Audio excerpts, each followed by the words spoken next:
नमस्कार साथियों, स्वागत है आप सभी का आपके अपने यूट्यूब चैनल एसएससी जी के क्लासेस में। आज मैं उपस्थित हूँ आप सभी के लिए प्रैक्टिस सेट नंबर 34 लेकर के, जिसमें जीके जीएस के सभी प्रश्न होंगे। 20 प्रश्न होंगे, जो कि सभी क्वेश्चन जो है इसमें 11 जनवरी 2023 शिफ्ट 2 के क्वेश्चन होंगे। तो आप सभी इस वीडियो के अंत तक बने रहें। यदि आप इस चैनल पर नए हैं तो चैनल को सब्सक्राइब करें, बेल आइकन को दबाएँ, ताकि इसी तरह के वीडियो हम आप सभी के लिए लेकर के आते रहें। तो चलिए बढ़ते हैं क्वेश्चन की तरफ। क्वेश्चन नंबर 1 है हमारा कि लॉर्ड डलहौजी ने विलय नीति के तहत किस वर्ष झांसी का विलय किया था। तो इसका राइट आंसर है ऑप्शन नंबर ए, 1854 ईस्वी में किया था। अगर हम बात करें तो इसके अलावा है ना, झांसी के अलावा है ना और भी कई राज्य हैं जिसे लॉर्ड डलहौजी ने अपने अधीन में किया था, जैसे कि सतारा हो गया। सतारा इसको 1848 ईस्वी में है ना अपने अधीन में किया। दूसरा है जयपुर। जयपुर जिसको 1849 में अपने अधीन में किया। तीसरा है संबलपुर। संबलपुर जिसको 1849 में ही अपने अधीन में किया। चौथा की अगर बात करें तो बहार, जिसको 1850 ईस्वी में अपने अधीन किया। पांचवा की बात करें तो उदयपुर। उदयपुर जिसको 1852 ईस्वी में अपने अधीन में किया। और छठा की बात करें है ना, नागपुर, जिसको 1854 ईस्वी में अपने अधीन में किया था। लॉर्ड डलहौजी के ये जो विलय की जो नीति है, इसको हड़प की नीति भी कहा जाता है। ठीक है ना, हड़प की नीति भी कहा जाता है। हड़प की नीति। क्वेश्चन नंबर 2 है कि एम चिन्नास्वामी क्रिकेट स्टेडियम किस शहर में स्थित है। तो इसका राइट आंसर है ऑप्शन नंबर सी, यानी बेंगलुरु में स्थित है। अगर हम बात करें इसके निर्माण की, यानी स्थापना भी कर सकते हैं आप, स्थापना की बात करें कि इसकी स्थापना 1969 ईस्वी में किया गया था। 1969 ईस्वी में लगभग इसमें अगर हम बात करें तो 50,000 50,000 से अधिक जो है सीटें वहाँ पे जो है दर्शकों को देखने की जो है मतलब इतना संख्या में जो है वहाँ सीट मौजूद है, अवेलेबल है ना। से अधिक सीटें अवेलेबल है। क्वेश्चन नंबर 3 है कि निम्नलिखित में से किस शख्सियत को वर्ष 2019 में कथकली नृत्य शैली में उनके योगदान के लिए पद्मश्री से सम्मानित किया गया था। तो इसका राइट आंसर है ऑप्शन नंबर ए, है ना, मिलिना शाल्विनी को जो है 2019 में पद्मश्री से सम्मानित किया गया था। कथकली जो शास्त्रीय नृत्य है केरल का, है ना, ये कथकली की हम बात करें तो ये केरल का शास्त्रीय नृत्य है। केरल का शास्त्रीय नृत्य है। वही अगर हम बात करें शोभना नारायण की, तो इनका जो संबंध है वो कथक शास्त्रीय नृत्य से रहा है। कथक जो कि एक शास्त्रीय नृत्य है, और ये उत्तर प्रदेश का, है ना, उत्तर प्रदेश का शास्त्रीय नृत्य है। अगर हम बात करें थोड़ा सा यहाँ पे समझेंगे कि केरल का जो है कथकली के अलावा एक और शास्त्रीय नृत्य है। इकलौता ये राज्य है जिसका 2 शास्त्रीय नृत्य है। मोहिनी अट्टम। मोहिनी अट्टम, है ना, मोहिनी अट्टम जो है केरल का दूसरा शास्त्रीय नृत्य है। क्वेश्चन नंबर 4 है भारत के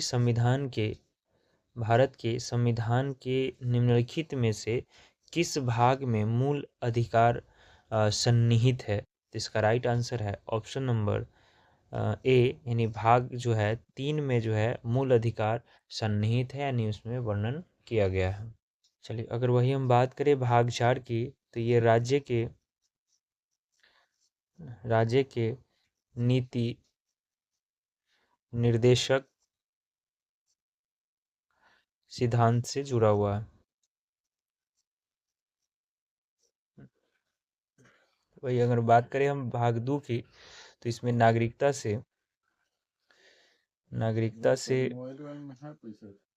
जुड़ी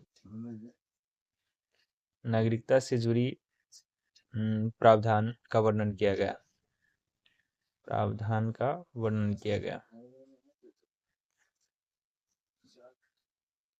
वही अगर हम बात करें भाग 1 में, तो भाग 1 में क्या है, संघ और भाग 1 में है संघ और उसके राज्य क्षेत्र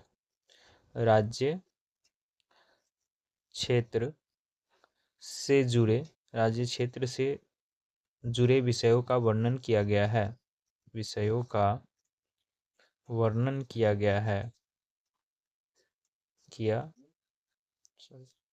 किया गया है। क्वेश्चन नंबर 5 है कि प्रधानमंत्री नरेंद्र मोदी ने डैश में जल जीवन मिशन का शुभारंभ किया था।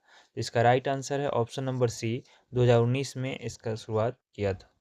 अगर हम बात करें कि इस मिशन का उद्देश्य, इस योजना का उद्देश्य की अगर हम बात करें, तो इस योजना का उद्देश्य है 2024 तक देश के हर ग्रामीण घर में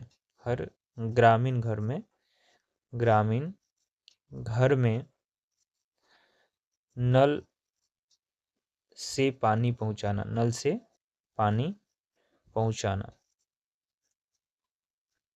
इस योजना का उद्देश्य है, इस मिशन का उद्देश्य। चलिए क्वेश्चन नंबर 6 है कि लक्ष्य सेन किस खेल के खिलाड़ी हैं।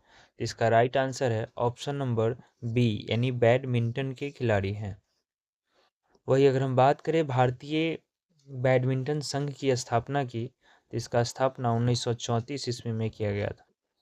वही अगर हम बात करें भारतीय क्रिकेट बोर्ड यानी बीसीसीआई की स्थापना की, हम बात करें तो इसकी स्थापना जो है, हम बात करें तो इसकी स्थापना 4 दिसंबर 1928 को की गई थी। वही अगर हम बात करें भारतीय टेबल टेनिस संघ की स्थापना की, तो इसकी स्थापना 1926 ईस्वी में की गई थी। वही अगर हम बात करें भारतीय कबड्डी संघ की स्थापना की, तो इसकी स्थापना 1950 ईस्वी में की गई थी। क्वेश्चन नंबर 7 है कि 1992 में सबसे कम आयु में पद्म भूषण प्राप्त करने वाले नर्तक या नर्तकी का नाम निम्न में से क्या था। इसका राइट आंसर है option number B, Sonal Mansingh, है ना। सोनल मानसिंह को जो है 1992 में पद्मश्री से सम्मानित किया गया था, और ये सम्मान प्राप्त करने वाली सबसे कम उम्र की नर्तकी थी। वही अगर हम बात करें सोनल मानसिंह का संबंध की बात करें, तो किस नृत्य से है, तो भरतनाट्यम से, भरतनाट्यम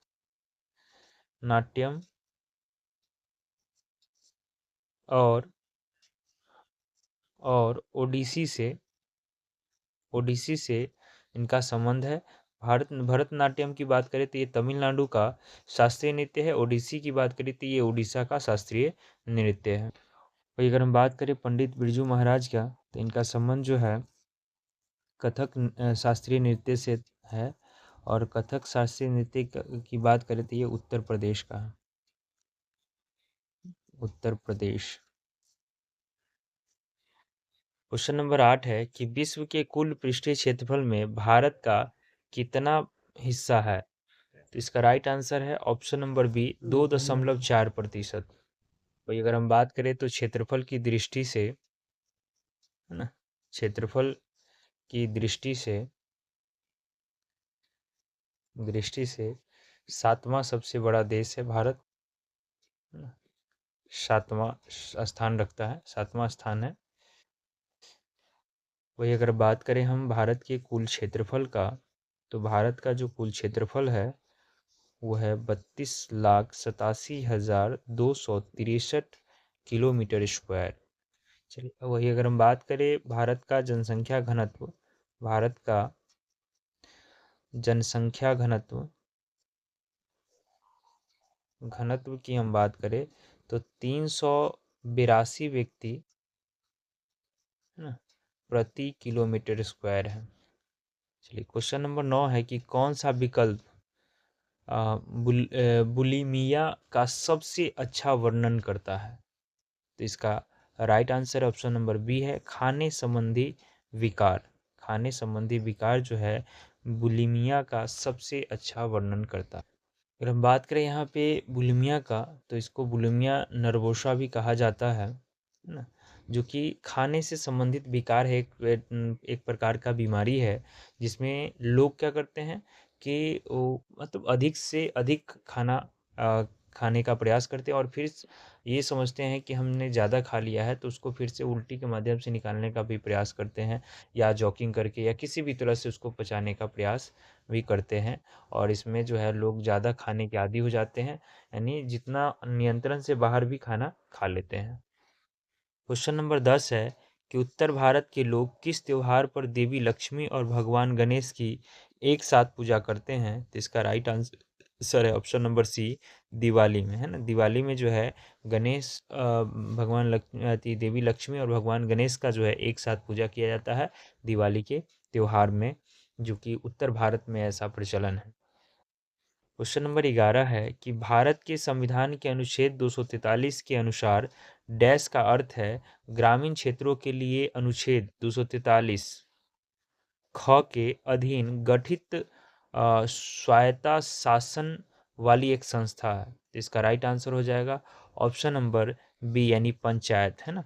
पंचायत का अर्थ ग्रामीण क्षेत्रों के अनुच्छेद 243 ख के अधीन गठित स्वायत्ता शासन वाली एक संस्था होती है, जिसको हम कहते हैं पंचायत। क्वेश्चन नंबर 12 है कि निम्नलिखित में कौन सा संगठन भारत में निर्धनता रेखा का आकलन करने के प्रतिदर्श सर्वेक्षण को कौन करता है। तो इसका right answer option number A, NSSO जो है एक संस्था है जो भारत में निर्धनता रेखा का आकलन करता है। अगर हम बात करें NSSO की फुल फॉर्म की, यानी विस्तारित रूप की अगर हम बात करें, तो इसका विस्तारित रूप है national sample survey office. National simple survey office राष्ट्रीय प्रतिदर्श सर्वेक्षण कार्यालय, है ना। राष्ट्रीय प्रतिदर्श सर्वेक्षण कार्यालय जो है इसका हिंदी में नाम है। और इसकी स्थापना की हम बात करें तो इसकी स्थापना जो है 1950 ईस्वी में किया गया था। क्वेश्चन नंबर 13 है कि निम्नलिखित में कौन अप्रैल 2022 में भारत में रैखागढ़ छत्तीसगढ़ से विधानसभा के सदस्य बने हैं। तो इसका राइट आंसर है ऑप्शन नंबर एक, यशोदा वर्मा, है ना। ऑप्शन नंबर ए जो है इसका राइट आंसर हो जाएगा यशोदा वर्मा। क्वेश्चन नंबर 14 है कि कृषि में गाय के गोबर का उपयोग डैश के रूप में किया जाता है, यानी गाय का गोबर का उपयोग जो है ऑप्शन नंबर ए हो जाएगा इसका राइट आंसर, यानी जैविक उर्वरक के रूप में किया जाता है। क्वेश्चन नंबर 15 है कि जून 2022 में मंत्रिमंडल की नियुक्ति समिति ACC द्वारा राष्ट्रीय जांच एजेंसी के महानिदेशक के रूप में किसे नियुक्त किया गया है। तो इसका राइट आंसर है option number B, Dinkar Gupta को जो है नियुक्त किया गया है। दिनकर गुप्ता जो है 1987 बैच के IAS अधिकारी हैं। IAS अधिकारी हैं। अगर बात करें इनके जन्म का, तो इनका जन्म जो है 22 मार्च 1964 को ना हुआ था। क्वेश्चन नंबर 16 है कि कौन सा जल मार्ग अटलांटिक महासागर को प्रशांत महासागर से जोड़ता है। तो इसका राइट आंसर है ऑप्शन नंबर बी, यानी पनामा नहर जो है अटलांटिक महासागर को प्रशांत महासागर से जोड़ने का काम करता है। अगर हम बात करें पनामा नहर के निर्माण की, तो इसका जो निर्माण है 1903 से 1914 के बीच हुआ था। 14 के बीच हुआ था ना। और इसका निर्माण जो है संयुक्त राज्य अमेरिका ने करवाया था। संयुक्त राज्य अमेरिका ने करवाया था।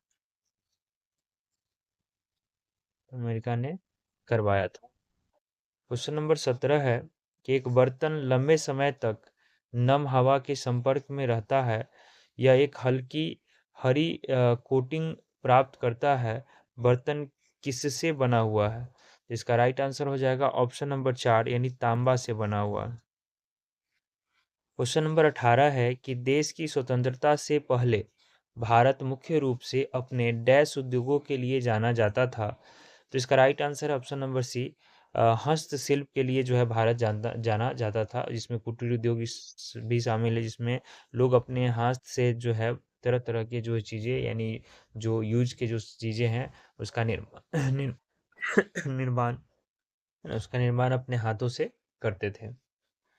क्वेश्चन नंबर 19 है कि कच्चे तेल, पेट्रोलियम उत्पादों और प्राकृतिक गैस को स्थानांतरित करने के लिए अब परिवहन के किस साधन का उपयोग किया जा रहा है?